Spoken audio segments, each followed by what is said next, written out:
భాగ్యనగరానికి వచ్చి మీడియా మిత్రుల్ని కలవాలని అనుకున్నాం.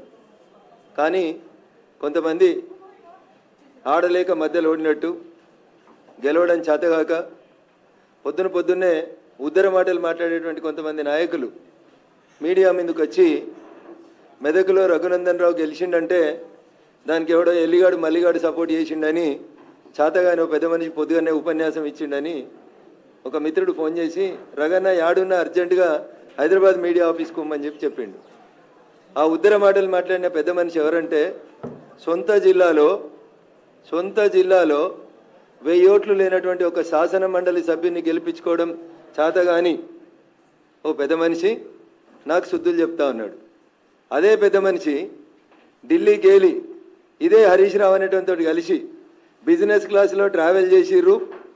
ఇద్దరు పొట్టోడు పొడుగోడు అనేటువంటి ఇద్దరు దొంగలు కలిసి నా మీద మెదక్లో కుట్ర చేసిర్రు.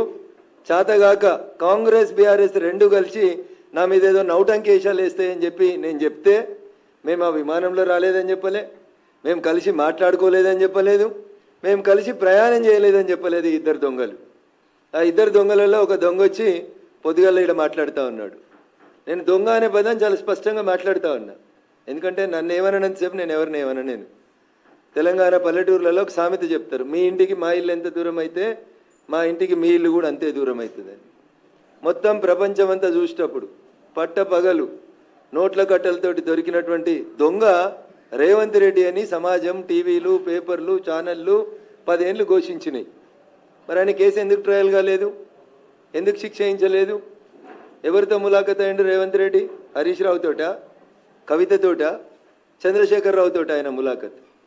నేను అడిగిన మిమ్మల్ని సూటిగా ఇద్దరిని, పలానా ఎయిర్ ఇండియా విమానంలో 19వ తారీఖు రోజు రాత్రి మీరిద్దరు బిజినెస్ క్లాస్లో 2 గంటలు ఏకాంతంగా జరిపిన చర్చలు ఏంది అంటే చెప్పడం చేతగాలే. ఏమన్నాడు ఆయన? రఘునందన్ రావును గెలిపించేందుకు సిద్దిపేటలో హరీష్ రావు అనేటోడు బీఆర్ఎస్ పార్టీ ఓట్లని బీజేపీ పార్టీకి వేయించిండు అని మాట్లాడిండు. నేను అడుగుతున్నా, నాకు సంస్కారం ఉంది, నాకు చదువు చెప్పిన సార్లు కొంచెం మంచి చదువు చెప్పారు. నేను లాస్ట్ టైం కూడా రేవంత్ రెడ్డి మెదక్కి వచ్చి నా గురించి మాట్లాడినప్పుడు చెప్పిన, రేవంత్ రెడ్డి నేను నీకంటే 2 ఆకులు ఎక్కువ చదువుకొని వచ్చిన, తెలుగు, హిందీ, సంస్కృతం, మలయాళం, కన్నడలో కూడా నీకంటే మంచిగా మాట్లాడగలుగుతా అని చెప్పిన. కానీ నా సంస్కారం, నాకు చదువు నేర్పించినటువంటి గురువులు చెప్పినటువంటి విద్య నాకు అడ్డం వస్తుంది అని చెప్తా ఉన్నా. నేను సొంత ఊర్లో ఎమ్మెల్సీ గెలవడం చేతగానోడు, పోనీ సొంత ఎంపీ సీట్ అన్న నిలబెట్టుకున్నాడు అంటే ఎన్ని ఓట్లతో ఓడిపోయిండో ఆయనకే తెలియాలి. ఆయన గెలిచింది అత్తేసారి 5,000 గెలిచిండు. ఇవాళ ఆయన ఓడిపోయింది ఎన్ని వేలతో ఓడిపోయిండో, ఎన్ని లక్షలతో ఓడిపోయిండో నాకంటే ఎక్కువ మా మీడియా మిత్రులకు తెలుసు. సొంత ఊర్లో ఎమ్మెల్సీ నిలుపుకోవడం చేతగా లేదు, పెద్ద పొంకనాలు కొడుతూ ఉంటాడు, పెద్ద మాటలు మాట్లాడుతూ ఉంటాడు. అధికారంలో లేనప్పుడు ఎన్ని మాటలు మాట్లాడిండు. ఇవాళ అధికారంలోకి వచ్చి 6 నెలలు అయింది. ఏం చేసినావు? ఒక్క జీవో తెలంగాణలోకి సిబిఐని రాకుండా నీకంటే ముందున్న ముఖ్యమంత్రి ఒక జీవో తెచ్చిండు. నువ్వు సక్కనోనివైతే తెలంగాణలో తప్పు చేసిన వాళ్ళని జైలుకు పంపించాలనే కోరిక నీకు నిజంగా ఉంటే సిబిఐని రాకుండా నిషేధించినటువంటి జీవోని ఎత్తేయడంలో రేవంత్ రెడ్డికి ఉన్నటువంటి కష్టం ఏందో ఒకసారి చెప్పాలి. ఎందుకంటే ఆయన మీద కూడా రేపు మాపో వస్తుంది అనేటువంటి బాధ, భయం ఏమన్నా మనసులో ఉందేమో ఒకసారి ఆలోచించుకోవాలి.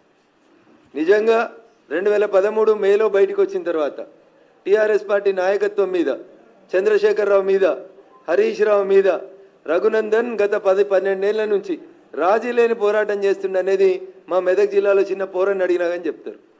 రఘునందన్ రావుకి కాంప్రమైజ్ పాలిటిక్స్ తెలివై, రఘునందన్ రావు కాలుమొక్కుడు తెలియదు. రఘునందన్ రావుకి తెలిసింది ముక్కుసూటిగా మాట్లాడేది తెలుసు. చంద్రశేఖరరావు అయినా గట్లే మాట్లాడతాడు రఘునందన్ రావు, రేవంత్ రెడ్డి అయినా గట్లే మాట్లాడతాడు.